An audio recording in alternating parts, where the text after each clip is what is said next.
दोस्तों नमस्कार। इस देश में एजुकेशन सेक्टर से कॉरपोरेट की कमाई 10 लाख करोड़ से ज्यादा की है। इस देश के भीतर छात्रों द्वारा लिया जाने वाला ट्यूशन फीस का कुल आंकड़ा 1.5 लाख करोड़ से ज्यादा का है। इस देश के छात्र जो बाहर हायर एजुकेशन के लिए जाते हैं उन्हें हर बरस तकरीबन 16 लाख करोड़ के लगभग खर्च करना पड़ता है। यह तादाद इस देश के पूरे उन छात्रों की है जो छात्र एजुकेशन से जुड़े हुए हैं। इन्हीं छात्रों के भीतर बेरोजगारी की स्थिति, इन्हीं छात्रों के बीच मजदूरी की परिस्थितियां और इन्हीं छात्रों के आश्रय राजनीति साधने की सोच, सबको अगर मिला दीजिएगा तो भारत की राजनीति इतनी ब्लैक एंड व्हाइट कभी नहीं थी। मौका मिले तो जंतर मंतर जाइए, समझने की कोशिश कीजिए। वो छात्र जो चाहते हैं कि पढ़ाई करें, वो छात्र जो सोचते हैं कि पढ़ाई करने के बाद नौकरी मिल जाए, वो छात्र जो पढ़ाई पूरी कर चुके हैं और नौकरी नहीं है, और वह छात्र जो अब माता पिता की शक्ल में अपने बच्चों की जिंदगी को एक बेहतर तरीके से देखना चाहते हैं। आपको जंतर मंतर पर छिटपुट अवस्था में सही लेकिन सब कुछ दिखाई देने लगेगा। यह मत सोचिएगा कि मंच पर सोनम वांगचुक बैठे हैं, अनशन पर हैं, 20 दिन हो गए, मत सोचिएगा। यह भी मत सोचिएगा कि उनके इर्द गिर्द कौन से लोग हैं जो दिन भर पेट भर भोजन खा रहे हैं, लेकिन इस दौर में एक फुसफुसाहट सी है, कुछ तो होगा। और सैकड़ों मील दूर देहरादून में राहुल गांधी की मौजूदगी तरंग पैदा करती है, शोर है। उसके पीछे एक सियासी लकीर है जो जानती समझती है कि इस देश में सियासत को मौजूदा सत्ता ने खत्म कर दिया है। अब इस देश में चुनाव के जरिए, इस देश में मुद्दों के आसरे, इस देश के भीतर की राजनीति सब कुछ खत्म हो चुकी है। और इतना भयावह परिस्थितियां इससे पहले कभी नहीं थी। राहुल गांधी जान समझ रहे हैं कि इस देश में अगर छात्र खड़ा नहीं हुआ, इस देश में आंदोलनरत अगर युवा नहीं हुआ, तो मौजूदा राजनीतिक सत्ता को आप डिगा नहीं सकते हैं। वो बार बार लोकतंत्र की दुहाई देगा और लोकतंत्र की दुहाई देने के साथ ही इस देश के वो तमाम संस्थान सत्ता को बनाए रखने के लिए हर वो काम करेंगे जो ना तो लोकतांत्रिक होगा ना ही कानूनी तौर पर सही होगा। तो आज जंतर मंतर और देहरादून के बीच खड़े होकर इस देश के हालात को समझने की कोशिश शुरू कर दीजिए। 20 तारीख को जंतर मंतर से छात्र कितनी बड़ी तादाद में पहुंचेंगे संसद तक, या उससे पहले ही सोनम वांगचुक को सरकार हाईकोर्ट के निर्देश पर उठा लेगी और कहेगी हम इस देश में किसी को मरने देना नहीं चाहते हैं। आप कल्पना कर रहे हैं, जब इस बात का जिक्र सरकार के भीतर होता है कि हम अगर ऐसा करेंगे, और किसी ने यह सवाल उठा दिया, 22 छात्रों ने तो मौत को गले लगा लिया कि उनकी नीट की परीक्षा लीक हो गई। जितनी बड़ी तादाद में इस देश में एजुकेशन लोन लेकर बच्चों को पढ़ाया जाता है, या फिर बच्चे अपना सब कुछ झोंक देते हैं अपने माता पिता के लिए कि आने वाले वक्त में वो उनका सहारा बनेंगे, एक झटके में सब कुछ धराशायी हो रहा है। दिखाई देगा आपको, ये दिखाई देगा आपको जंतर मंतर पर। कुछ बच्चों के भीतर की आग, हो सकता है आप उसमें वामपंथ खोजने लग जाएं और सोचने लग जाएं, अच्छा ये तो लेफ्ट के स्टूडेंट विंग का हिस्सा है जो सक्रिय है। हो सकता है और है भी।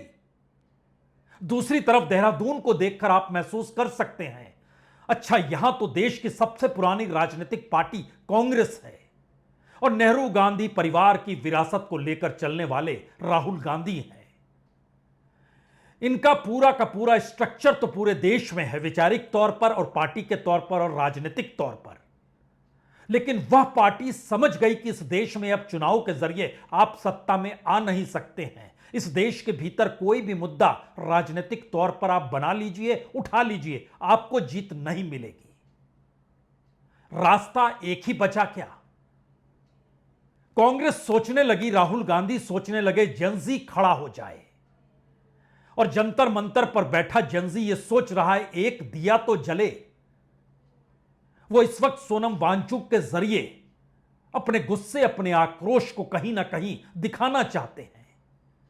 जो पहुंच रहे हैं उन्हें कोई आशा उम्मीद इस तौर पे नहीं है कि दरअसल कुछ बदल जाएगा, लेकिन यह उम्मीद उनके भीतर है कि हो सकता है कोई खड़ा हो जाए तो वह पीछे चल पड़ेंगे।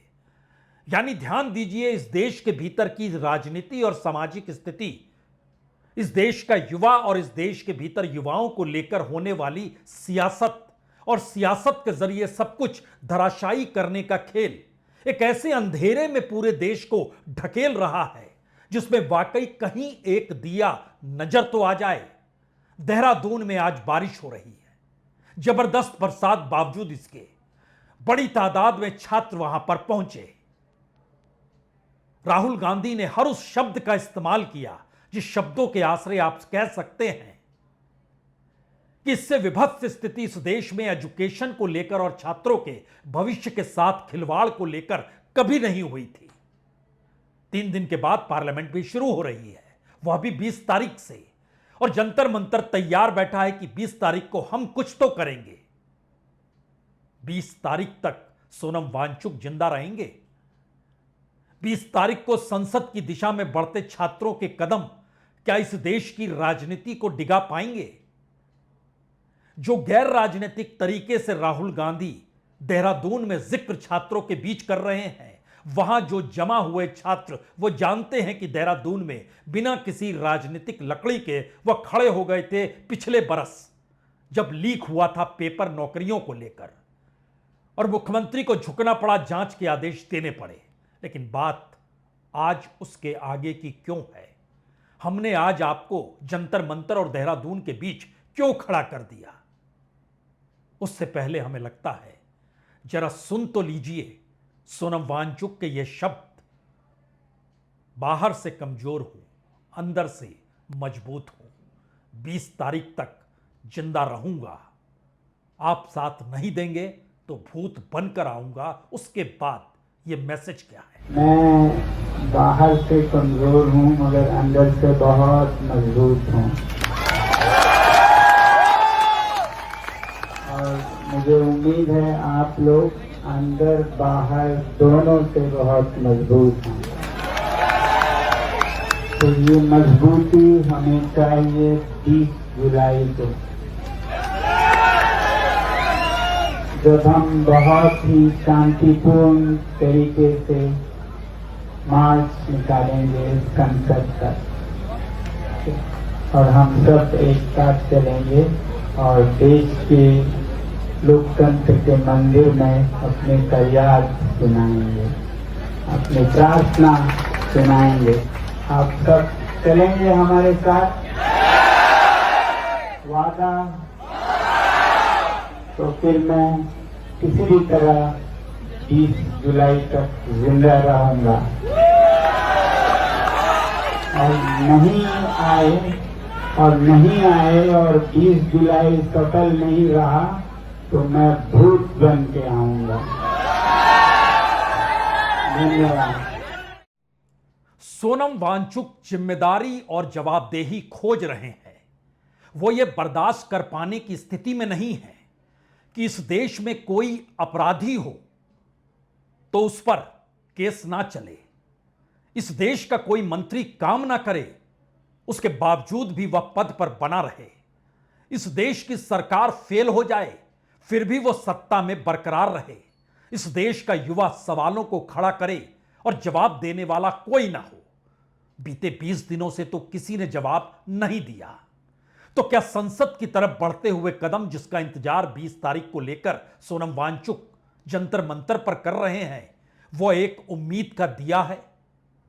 इस उम्मीद के दिए को आपने कई मौकों पर कई तरीके से देखा होगा, और हो सकता है आपके ज़हन में यह भी सवाल हो, इससे पहले तो सरकार नहीं झुकी, उसने कोई जवाब नहीं दिया, कई मसले आए गए, 1 बरस तक किसानों के आंदोलन को इस देश ने देखा, महिला पहलवानों को इसी जंतर मंतर पर पिटते हुए देखा। कितने मुद्दे आए और कितने मुद्दे चले गए, लेकिन आज जिक्र उससे हटकर इसलिए है क्योंकि इस देश के छात्र के सामने उसका अपना भविष्य वो खत्म होते हुए देख रहा है। वो यह तो जान गया कि इस देश के भीतर राजनीति किसी भी नेता को, पढ़े लिखे शख्स को आगे बढ़ने देगी नहीं। वो यह समझ चुका है कि दरअसल इस देश में जितना लूटा जा सकता है और लूट कर जो बनाया और कमाया जा सकता है, उस नेक्सस में इस देश की पॉलिसी जा चुकी है। आप सोच रहे होंगे यह माजरा क्या है। इस देश के सेंट्रल यूनिवर्सिटीज में 50% से ज्यादा शिक्षा देने वालों की सीटें खाली पड़ी हैं। आईआईटी हो, आईआईएम हो, दुनिया के मानचित्र पर भारत की जो भी पहचान जिस भी यूनिवर्सिटी को लेकर हो, आप ये मानकर चलिए कि वहां 27% से लेकर 65% तक सीट खाली पड़ी है। जी, बात इससे आगे बढ़नी चाहिए। यहां यह समझना होगा कि इस देश में दर्जन भर से ज्यादा एजुकेशन सेंटर रिलायंस यानी अंबानी भी चलाते हैं।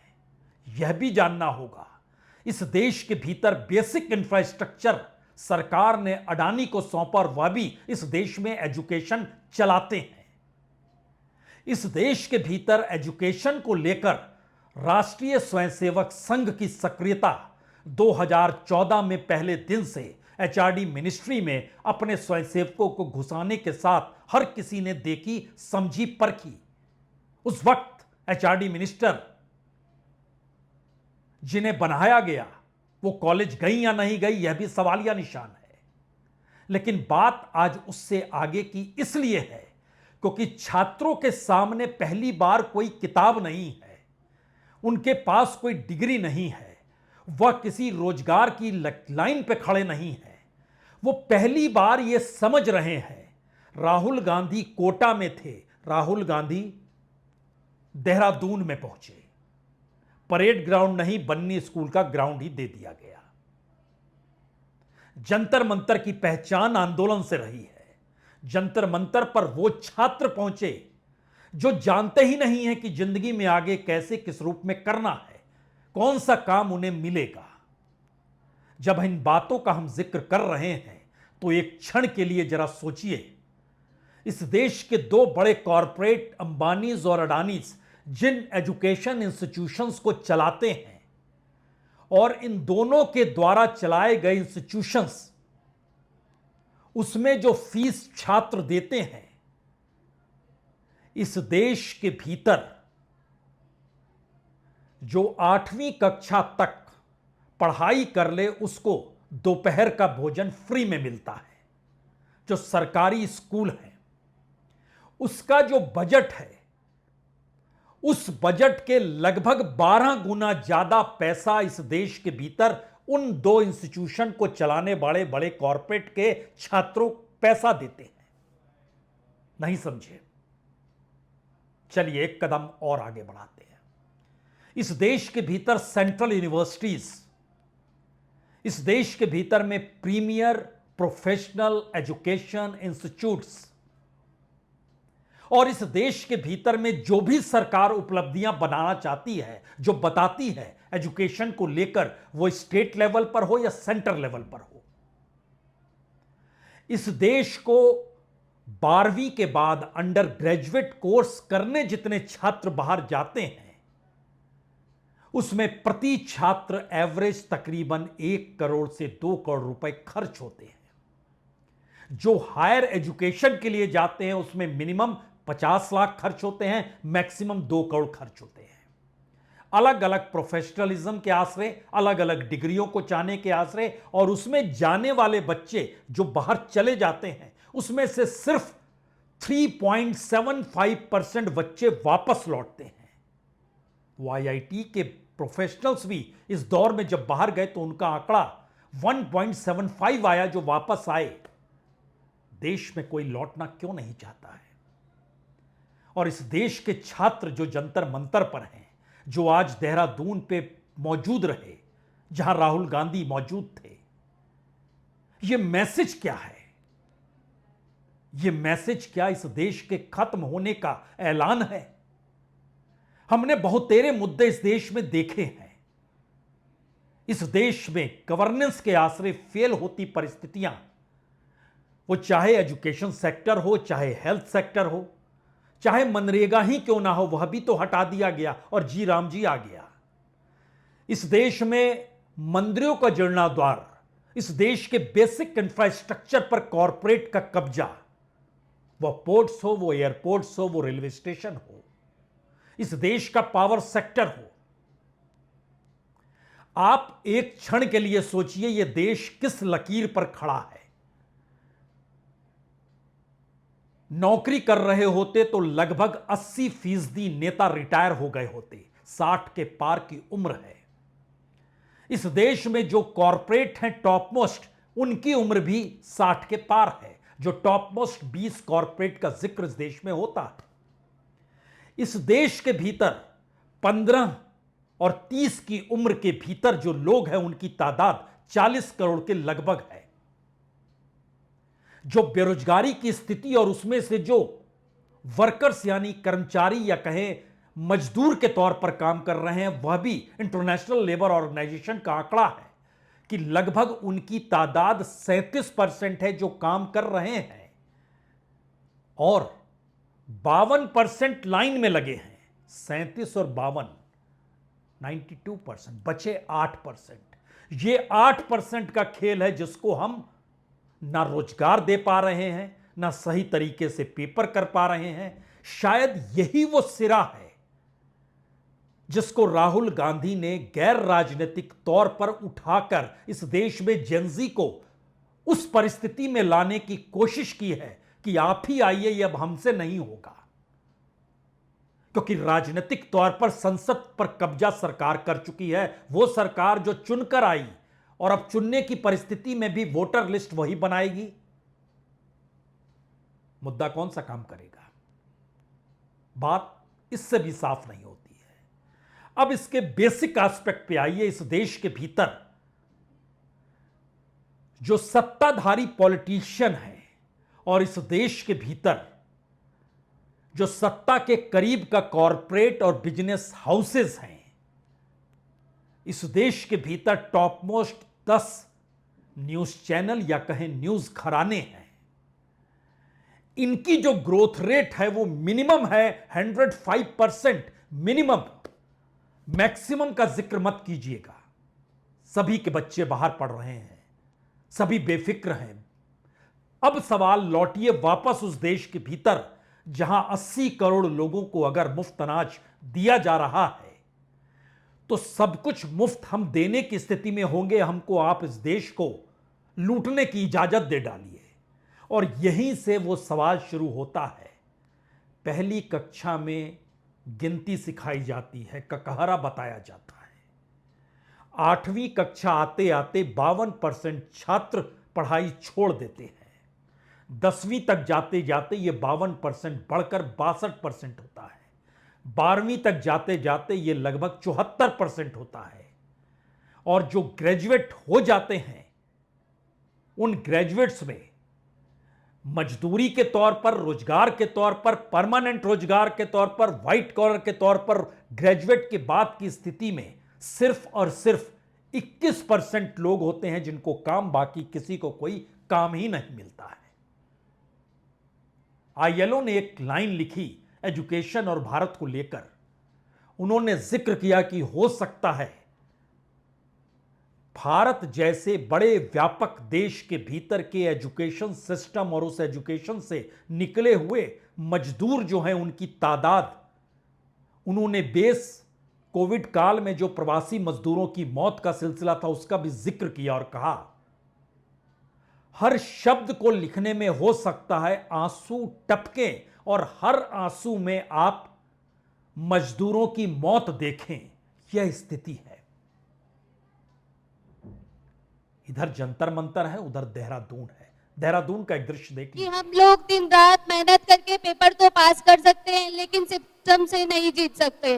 पेपर तो पास कर लेंगे लेकिन सिस्टम के आगे हार जाएंगे। तो ऐसी मेहनत करके कोई फायदा नहीं है अगर बार बार पेपर लीक्स होंगे तो। ठीक है।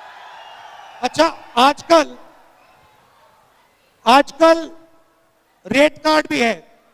जैसे रेस्टोरेंट में आप जाते हैं, मेन्यू कार्ड होता है, तो आजकल एग्जाम्स का भी मेन्यू कार्ड है। देखिए, नीट एग्जाम 40 लाख रुपए में आप नीट एग्जाम का पेपर खरीद सकते हो। IIT JEE 15 लाख में आप पेपर खरीद सकते हो। यहां पे उत्तराखंड स्पेशल पटवारी एग्जाम 15 लाख रुपए में आप खरीद सकते हो। बिहार टीचर रिक्रूटमेंट 10 लाख में खरीदा जा सकता है। Orissa sub inspector exam 25 lakh रुपए। मैसेज बहुत साफ है। ना तो जंतर मंतर पर खड़े छात्रों को जीत मिलेगी, ना ही संसद की तरफ मार्च करने से शायद वह इस देश में कोई पॉलिटिकल ट्रांसफॉर्मेशन कर पाए। देहरादून में छात्रों की गूंज ना तो कोई बड़ा गुल खिलाएगी और ना ही राजनीतिक तौर पर यह मुद्दे में तब्दील हो जाए और उसके बाद पार्लियामेंट के भीतर हंगामा मच जाए, ऐसा भी होगा नहीं। बावजूद इसके इस देश को चलाने वाले मोदी शाह की जोड़ी की धड़कनें बढ़ी हुई क्यों है? दरअसल आज जो जंतर मंतर पर कांग्रेस का समर्थन हो, बॉलीवुड का समर्थन हो, इस देश में प्रसिद्ध पाए हुए लोगों का समर्थन सोनम वांगचुक से आह्वान करते हुए हो, आप अपनी जान मत गंवाइए, संघर्ष के दूसरे रास्तों को अपनाना होगा। और वहीं कांग्रेस तमाम मुद्दों को छोड़ते हुए एक झटके में छात्रों के बीच क्यों खड़ी है? राहुल गांधी की मौजूदगी वहां पर क्यों कहीं ज्यादा एग्रेसिव वे में नजर क्यों आ रही है? दरअसल दिल्ली की सत्ता भी बाखूबी जानती है और यह देश का अपना इतिहास है। अभी एक दिया टिमटिमाया है, कल पता नहीं दूसरा ना टिमटिमा जाए। आज 4 कदम 10 छात्र चले हैं, पता नहीं कल वो लाखों में तब्दील ना हो जाए। किसी को नहीं पता है, क्योंकि हर फ्रंट की जो स्थिति इस देश के भीतर है वह उस पूंजी से चलती है जिस पूंजी के आश्रय वाइस चांसलर की नियुक्ति हो, प्रिंसिपल की नियुक्ति हो, यूनिवर्सिटीज को सीधे कह गया हो कि आप खुद अपना बजट बनाइए, हम पैसा नहीं देंगे। कॉरपोरेट को इजाजत दे दी गई हो वो एजुकेशन के सेक्टर में आकर भी कमाई कर सकता है। प्राइवेट सेक्टर में खुली छूट हो, उसके अपने सिलेबस हो, अपने तौर तरीके हों, और इन सब के बीच देश के भीतर रोजगार दे पाने की स्थिति में ना यहां पर कोई इंडस्ट्रियलिस्ट हो और ना ही कोई कॉरपोरेट सेक्टर बचा हो। आप यह भी जानकर हैरत करेंगे, इस देश के भीतर जो टॉप 20 कॉरपोरेट्स हैं जिनके हवाले पूरा देश है, इस देश का बेसिक इंफ्रास्ट्रक्चर दिया जा चुका है, उसमें इस देश के काम करने वाले छात्र जो किसी प्रोडक्शन से जुड़े हुए हों, आप कल्पना कीजिए उनकी कितनी बड़ी तादाद होगी। 20 टॉप मोस्ट कॉरपोरेट की इंडस्ट्रीज, उसमें हम छात्रों की उम्र के साथ जोड़ रहे हैं, जिसकी उम्र 20 के पार और जिसकी उम्र 35 से कम। गुस्साइएगा मत। इस देश में उस प्रोडक्शन से जुड़े हुए जो छात्र डिग्री लेकर नौकरियों की तलाश में वहां तक पहुंचे, इसमें सर्विस सेक्टर का जिक्र नहीं है, इसमें बैंक का जिक्र नहीं है, इसमें हम रेलवे का भी अभी जिक्र नहीं कर रहे हैं। हम तो प्रोडक्शन के साथ जोड़ रहे हैं। और आपको जानकर हैरत होगी, सिर्फ 2,35,000 छात्रों को काम मिला है जो इस उम्र का काम कर रहे हैं। और अगर आपके जहन में है नहीं बैंकों में, तो बीते 12 सालों में बैंकों में लगभग 23% रोजगार कम हो गया। रेलवे के भीतर 17% रोजगार कम हो गया। इस देश के भीतर जो PSU चल रहे थे, जो सार्वजनिक उपक्रम थे, वहां पर लगभग 58% रोजगार कम हो गया। इस देश के छात्रों के भविष्य के साथ या छात्रों के भविष्य के जरिए इस देश के भविष्य के साथ जो राजनीतिक खिलवाड़ हो रहा है, उसकी गूंज छात्रों की गूंज में है या नहीं है। जंतर मंतर पर वो गूंज सुनाई देती है या नहीं देती है, लेकिन कमोवेश हर छात्र के भीतर का यह सवाल बड़ा हो चला है और इसका कोई रास्ता इस वक्त किसी को समझ आ नहीं रहा है। लेकिन एक खौफ और एक डर है, पता नहीं कल को क्या हो जाए। यही डर और खौफ उस राजनीतिक सत्ता की उस राजनीतिक जमीन को हिलाता है जो सिर्फ पूंजी पर टिकी है और कॉन्स्टिट्यूशन द्वारा मिले गए अधिकारों का राजनीतिक दुरुपयोग करके अपनी सत्ता की मजबूती उसने बनाकर रखी है। इसीलिए कांग्रेस, इस देश की सबसे पुरानी पॉलिटिकल पार्टी, चाहती है कि जनजी खड़ा हो जाए और जंतर मंतर देख रहा है कितने पांव कल थिरकते हुए संसद की दिशा में बढ़े, जिससे एक पॉलिटिकल ट्रांसफॉर्मेशन की स्थिति आ जाए और उनको पीछे से धक्का देने के लिए इस देश के वो प्रोफेशनल्स, वो प्रसिद्ध पाए हुए लोग भी खड़े हो रहे हैं। ब्लैक एंड व्हाइट तो है, लेकिन यह अंधेरा कैसे किस रूप में छटेगा शायद कोई नहीं जानता है। लेकिन बावजूद इसके, ये जंतर मंतर हो या देहरादून हो, इंतजार दोनों को है। बहुत बहुत शुक्रिया, बहुत बहुत शुक्रिया।